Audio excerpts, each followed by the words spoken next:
Welcome to the Parenting Coach Podcast with Crystal. Over 7 years ago, I felt like I was stuck in this cycle of yelling and reactivity in my parenting that I did not want to be in, but I didn't know how to get out of. I knew how I wanted to parent pretty much exactly, and I'd spent hours reading books, but not finding a way to show up how I wanted to. That's when I started to turn inwards. My own inward journey was what my family needed. As I changed, everything around me changed. My kids' meltdowns decreased by 90% or more with no medications or therapy. I stopped yelling, sibling fighting became almost entirely non-existent, and I found that this change flowed into other areas of my life too. My intuition increased. I started to run my life and business in a very different way. If this sounds like something you want to, I can help. Join me each week as I share my journey, including the laughter, fun, hard times, and tears. Tune in for support, guidance, and fun conversations with my favorite experts, and really anything else that interests me too.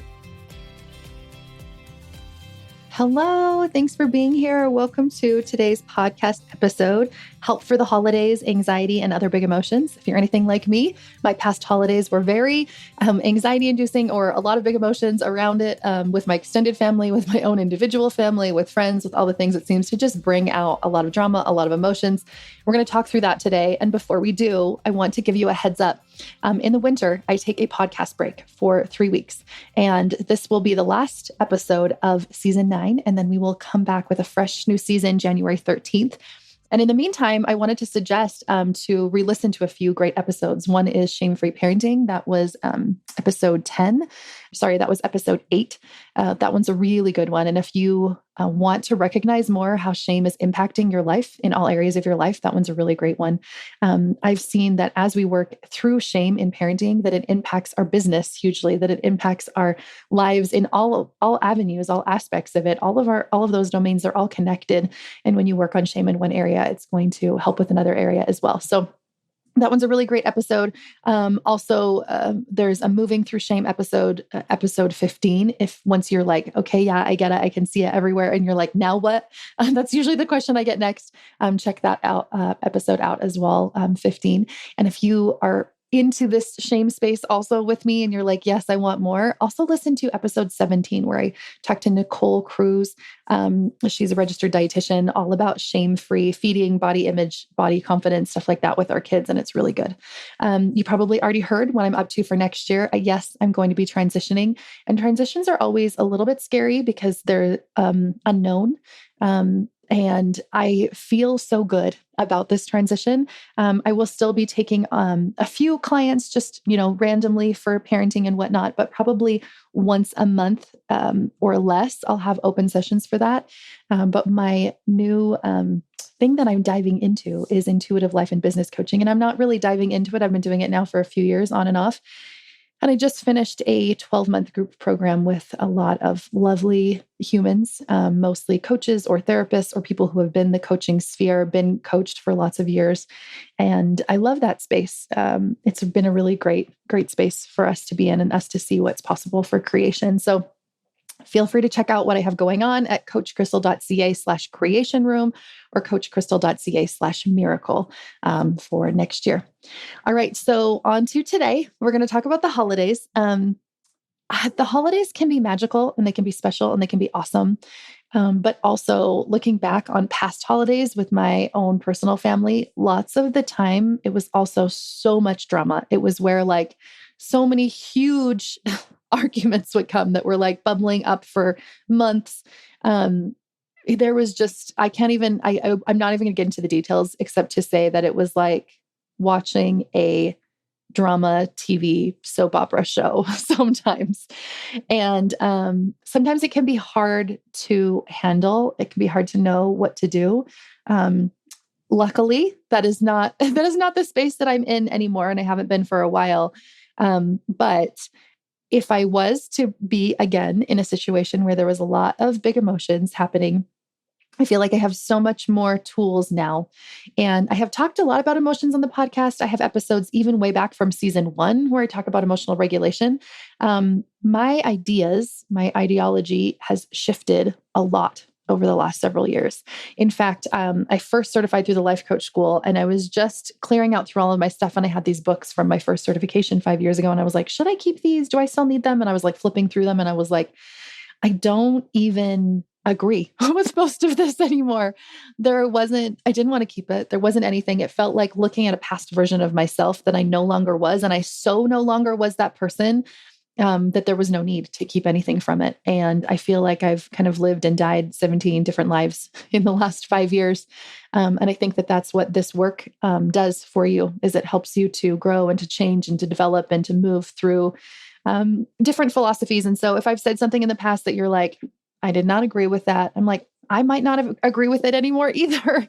I definitely have different beliefs and ways of doing things and ways of being that are completely different than even a year ago, 2 years ago, 3 years ago, 5 years ago. So thanks for being here on this journey with me as I just transition into who knows what next, how next year will unfold, but I'm here for it. So holidays and big emotions. I also want to mention anxiety because that's one that comes up often, especially with kids. Anxiety is on the rise. If you haven't ever looked at those stats, it started rising in about 2010. It was like starting to rise, I think, a little bit before that too. But in 2010, it started to kind of increase and accelerate, and definitely more since COVID even, but it has been on the rise before then. I'm actually reading a great book. It's a little bit what's the word, doomsday, or like a little on the fear end spectrum, but not all the way, and a lot of really good stats. So if you don't tend towards like really getting super depressed about the world and the future of the world, listen to it. It's called Anxious Generation. I've really loved it. I felt empowered by it. I felt like, yep, this is what I've known. And I'm glad to hear so much research has been done now, because when I was looking into the world of screens and tech for my kids, hardly any studies had been done. There wasn't anybody talking about this years and years and years ago. I got really into this about 2015 to 2017, and there just wasn't a lot of information. There wasn't any longitudinal studies because everything was so new. There is a lot more studies, a lot more research, and Jonathan Haidt, I don't know how to say his last name. He specifically talks about that research in his book. So I would suggest that. But if you have noticed an increase in anxiety in your own home, either with you, your partner, your kids, whatever, I think that it is common. It is happening. And I'll just put that little plug in that like you might want to look into Anxious Generation and screens and tech as well. So we're going to talk about a bunch of different emotions today. And like I said, I have had kind of like other ideas about emotions in the past, and I don't totally disagree with that either. I feel like those episodes that I talk about emotional regulation are for sure true.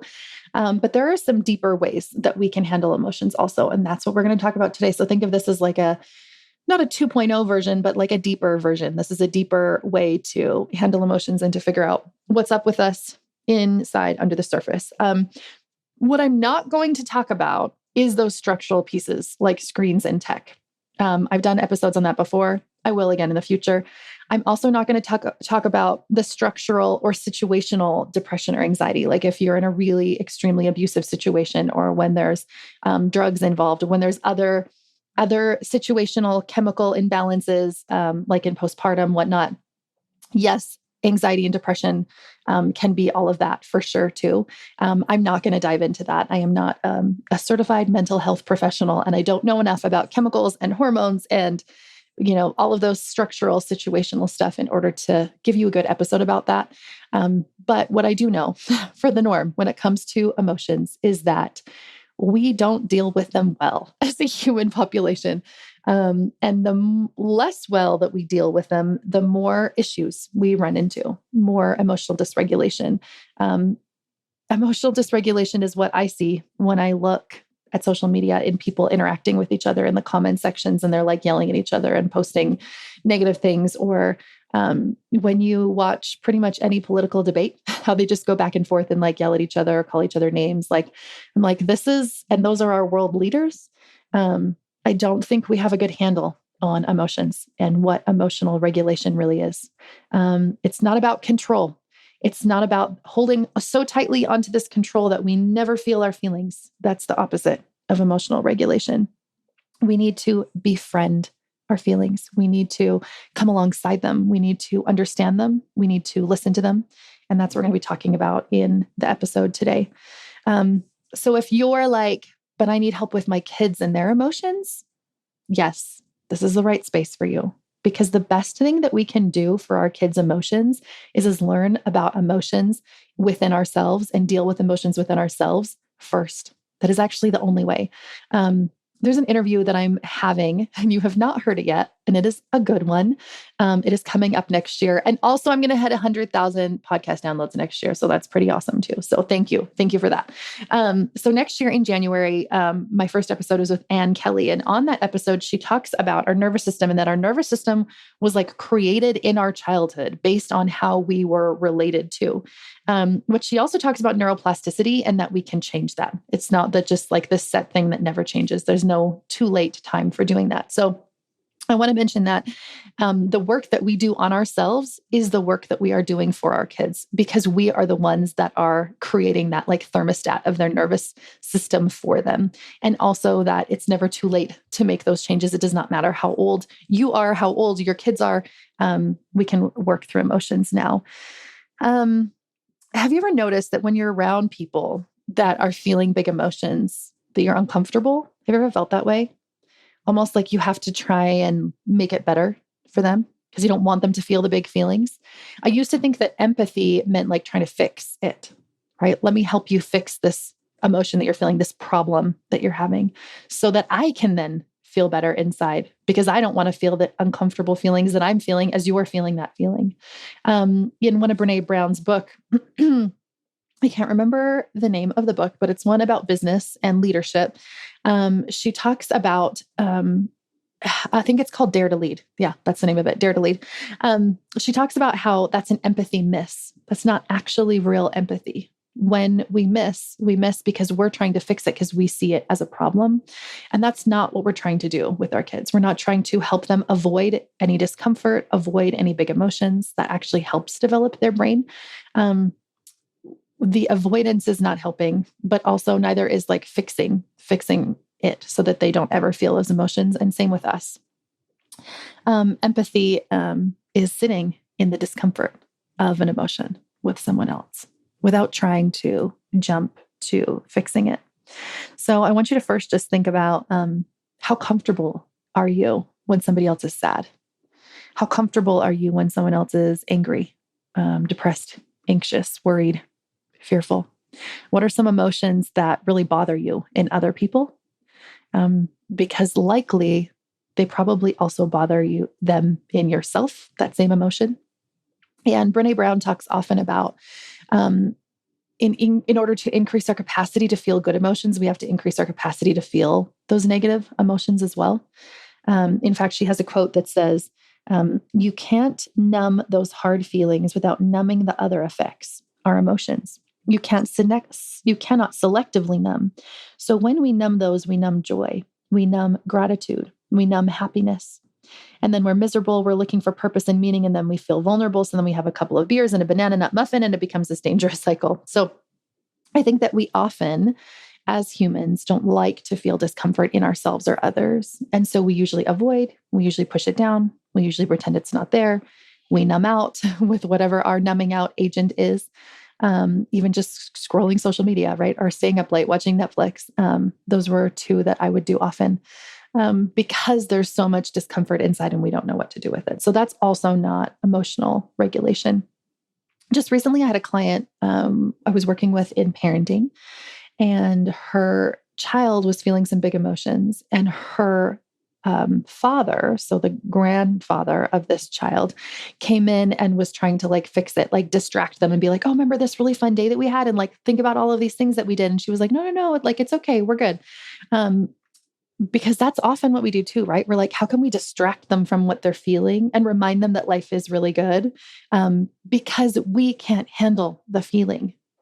Like that's really what it is at its core, right? When we're uncomfortable with someone else's emotions, it like hits us on the inside. It really doesn't even have anything to do with them at that point. It's us. So yes, the answer is us. Like always, every episode, you're probably like, what? Why is it me again? The answer is you. And it's only a problem because that's how we've been taught it, right? We've been taught that big emotions are a problem. It's not actually a problem. And we're going to learn all about that today. How do we befriend our feelings? How do we come alongside them? So it doesn't matter if it's anxiety or any other big emotion. How can we befriend it? How can we process through it in a different way? And once we go into the depth ourselves, then we can help their nervous systems. I often tell people when they're looking for a coach or a therapist or a mentor that you need to find somebody that's gone to the depth in order for them to take you to the depth. I don't think that I could take somebody else to the depth that I hadn't been to. And it doesn't have to be in exactly the same way or the exact same flavor, but you have to be able to go to that depth and that healing and that capacity to feel all of these things, to feel these big feelings in order to help others through it. And I usually talk about that in like a coach or a therapist capacity with their clients, but also this is true for our kids. How could we possibly teach them to feel their feelings and that all emotions are valid and all emotions are okay if underneath the surface, we're just like this little inner child is telling us inside, like, but it's not okay. But this emotion isn't okay. But you shouldn't feel that way. But there's something wrong with you that you feel that way. So it really is our ability to hold our own emotions, to hold capacity, to hold space for our own emotions, to increase that capacity so that we can then hold it for others. And we don't have to feel so uncomfortable when they're feeling those big feelings because we realize inside it's not a problem. This is an experience that they're feeling. This is okay. It's okay for it to be here. There's a quote that I want to share about anxiety, and I think the same is true about depression. And this really hit me when I read it. I love Brianna Wiest. She has some really great books, but I am in the middle of 101 essays that will change the way you think. And by the middle of, I mean, I started it and almost finished it and then forgot about it. So I have not been listening to it for the last couple of months. So I'm still in the middle of it. She says, anxiety stems from shame. It is the idea that who you are or what you are doing is not right, therefore eliciting a rush of energy designed to help you fix or change it. You're suffering because there's nothing you can fix to make that urgent, panicked feeling go away. It's a mismanaged perception of who and how you are. And as I thought about this, like the very first time I heard her say anxiety is shame, I was like, yes, yes, yes, it is. And so is depression. That is listening to those beliefs about ourselves, that inadequacy, that deep inadequacy that we feel about ourselves, and listening to it so much, it becomes our identity. It becomes who we are. It blurs our vision. It becomes all that we see. It's the glasses that we put on. And so again, I'm not talking about those structural, chemical, situational things that I don't know enough about. What I am talking about is the power that we have to change. And yes, I do think those things go hand in hand a little bit. I think that we have a lot more power to change things than we think that we do. And when we give up our power for a situation, because we're like, there's nothing I can do in this situation, we don't see the power that we have. So even if you are feeling like, okay, well, mine's chemical or mine's situational or whatever, ask yourself, like, is there still power for me here? Is there still shame underneath the surface here? Is there still something that I could do?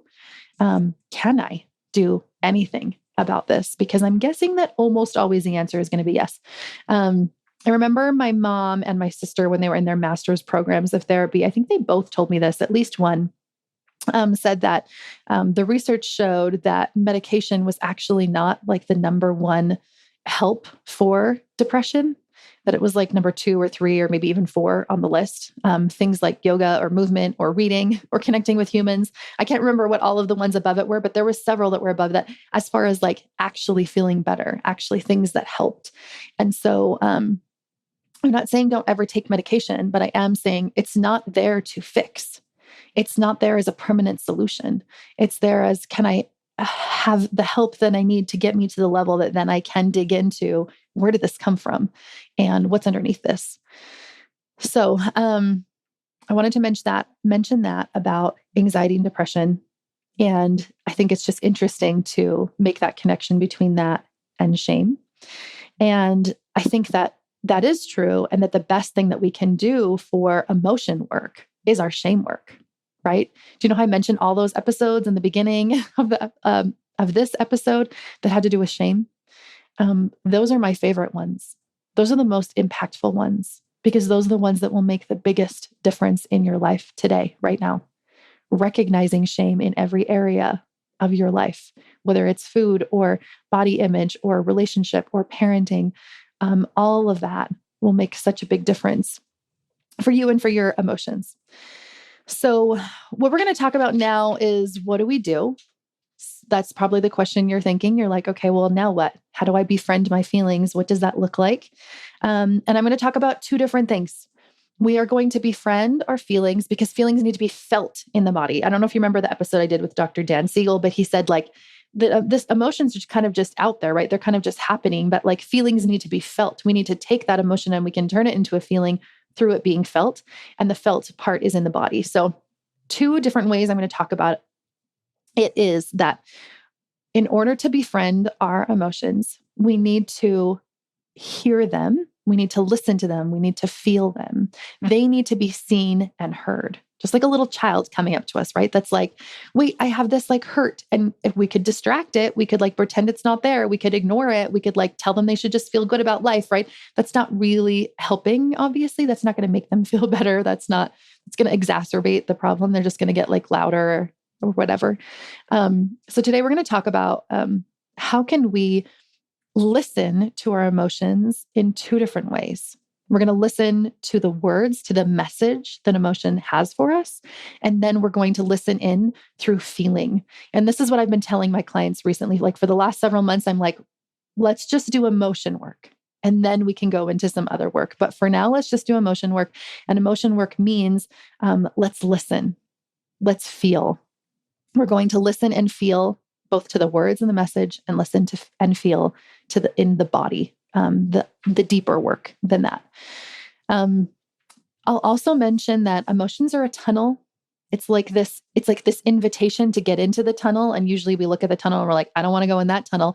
But you go through and it gets kind of heavy and dark and like it feels hard, but then you get through the other end. That's the goal of it, going through this emotional process. And we don't know when it's going to end or how we're going to feel at the other side. And so it can kind of feel scary, kind of feel uncertain. One of the most common things that I hear from my clients is like, well, I can't let myself cry because then I won't stop crying. Or I can't let myself feel this because I'll always feel it. It'll like bowl me over. It's like a wave, an ocean wave taking over and knocking me over and just entirely knocking me out. And I won't be able to get up again. Often that is a false belief that we have about it. I used to have that for sure. And it stops us from feeling our feelings. And it's not true. We can definitely have more thoughts leading to more feelings. And so you can feel that way sometimes because we have another thought and then we have another thought and then we have another thought. That's not the same as feeling our feelings. That's not the same as listening to the message that the feeling truly has for us. So as you do this process that I'm going to teach you today, you are not going to feel that way.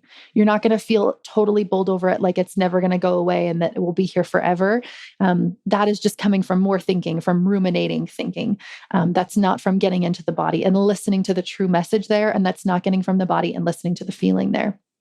And I will mention too, sometimes when you're feeling a lot of intense anxiety, I wouldn't go to the let's listen to the message piece yet. I would go to let's feel in the body. Let's go to something somatic, right? Let's go to some breathing. Let's get into our body and see what our body's actually feeling on the inside, because anxiety just kind of adds to that ruminating thoughts and can be hard to really listen to the message. But if you listen to that quote that I mentioned from Brianna Wiest about anxiety and like what it's telling us, like that's probably going to be the message for you too. So we'll talk a little bit about those messages again.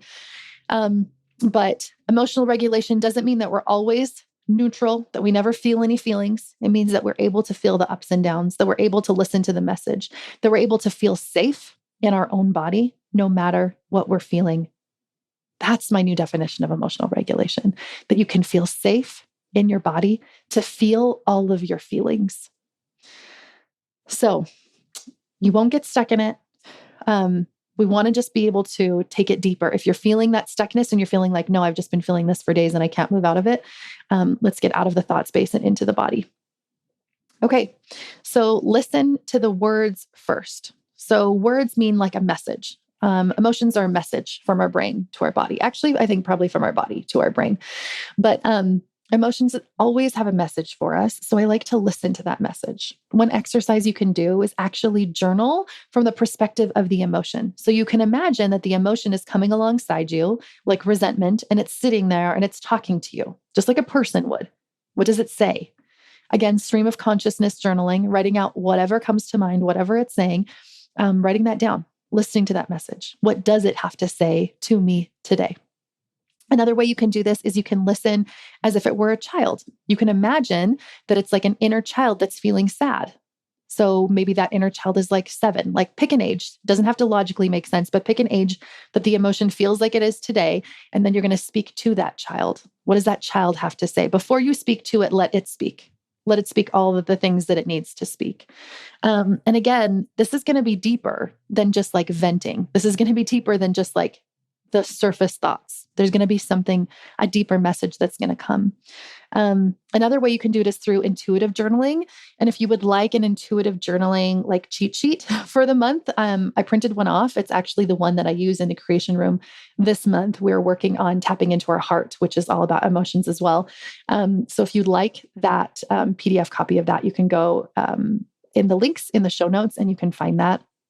And it'll take you through some intuitive journaling processes. But so intuitive journaling for me is going deep. It's not just venting. It's not just like thought dump, like spewing everything out there. It's very focused. So yeah, you're going to spew everything out there, but then you're going to ask yourself some deeper questions. Like, what's underneath this? What am I resisting? Where did this come from? What do I really believe about this? Is this belief actually true? One that I just wrote this morning for myself is like, what is more true than this? Because there are going to be some truths that are going to come up. So intuitive journaling is really just going layers and layers and layers deep, asking yourself those questions. So if it's something like a message from my emotion, I can be like, is that true? Is there other messages there? What is more true than this? How do I show up in the world when I'm thinking about this? Does it feel aligned to me to think that way? What did I think when I was little? What did my parents think about this? So that's intuitive journaling. I'm going to talk about a few different messages. And I want to mention that this is very unique. This is very specific and individual. So you might not resonate with these messages from these emotions. I don't love those, PDF print offs that are like, if you're feeling this way, then this is the message, because my intuition might have a different message for me that day. That might not actually be totally spot on to what I'm feeling. So just think of these as guides or directions. And if they don't land for you, then your intuition might be sharing a different message from your emotion. Resistance or fear or worry might be showing you your path. It might actually be opening up whatever it feels like your next step is. We don't often think that. We're like, fear must mean stop. Worry must mean something's gone wrong. Resistance must mean don't go that way. I think it's often the opposite. That's true. It's often showing you what you actually want, where you actually want to go. It's like laying before you your next step. So that could be a message from resistance or fear or worry for you. Envy and jealousy, often for me, and I think for my clients as well, it's showing what you actually desire. It's like, here, this is what you want. That's why you're feeling that way. It's because it's something that you want, or it's something that you feel like you don't have inside of yourself. So again, it's showing you something that you feel like is missing within. And that's when intuitive journaling can come into like, is this actually missing? Like, what's actually true? What's underneath this? So anyways, but listening to these messages can be good prompts. Anxiety could be telling you like, I can't handle this, or I'm overwhelmed. This is too much for me. I can't do it. Right? Doesn't that sound so similar to shame? It's like shame is the saying like, I'm not enough. Something is wrong with me in a way that's very specific and very unique and probably different from other people. That's also that shame voice. I think shame and anxiety kind of go hand in hand.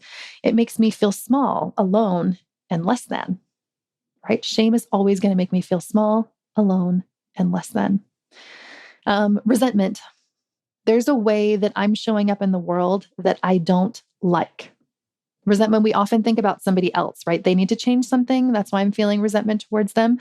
But no, it's actually typically showing you that you're showing up in a way in the world that doesn't feel aligned to you. Sad, I'm hurt, or I'm hurting. Anger, I'm not okay with how I'm being treated, or maybe I'm not accessing my boundaries. I'm not meeting my needs. It can also be a layered emotion. We can have layers of emotion, right? Judgment, anxiety, shame, or whatever. And anger often, I don't know, I think this might be from a movie, but it was like anger is the bodyguard to hurt or to sadness. And often I find that once I really allow myself to sit with anger, to feel anger, that underneath I can feel the sadness also. Okay, so that is those are a few creative ways to listen to the message that that feeling has for you so that it can be seen and heard. And that's more in the word way, right? That's more of the message way. Again, there's no right way. Just be creative and intuitive with it. Think about it as communing with your inner child. Like every day, I'm going to sit here and feel my feelings. Is every day I'm going to sit here and commune with my inner child that maybe has something to tell me. Um, the other way we can do it is feeling the feeling. And by other way, I mean, we probably should be doing both. We do want to listen to the message, but we want to make sure that as we're listening to that message, we're also feeling the feeling within the body. The body is where the message is. So we want to get into that feeling. So oftentimes my clients will send me messages and be like, these are all my thoughts about all these things. And I'm like, okay, cool. Have you sat with those thoughts? They're like, what do you mean sit with those thoughts? And I'm like, did you actually let yourself feel each of those thoughts that you just typed out? So if you just typed out something like, I don't feel like my husband hears me, or I don't know if it's going to work out with my partner. I think that we might end up splitting up, or I think my business is failing, or I don't have enough money. I'm not going to make it.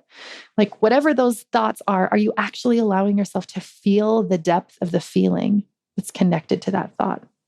So we get into the body, we get out of our mind, and we feel it. Where do you feel that? What does it feel like? If it was a shape or a metaphor or a color or a texture, or is there an image that comes to mind?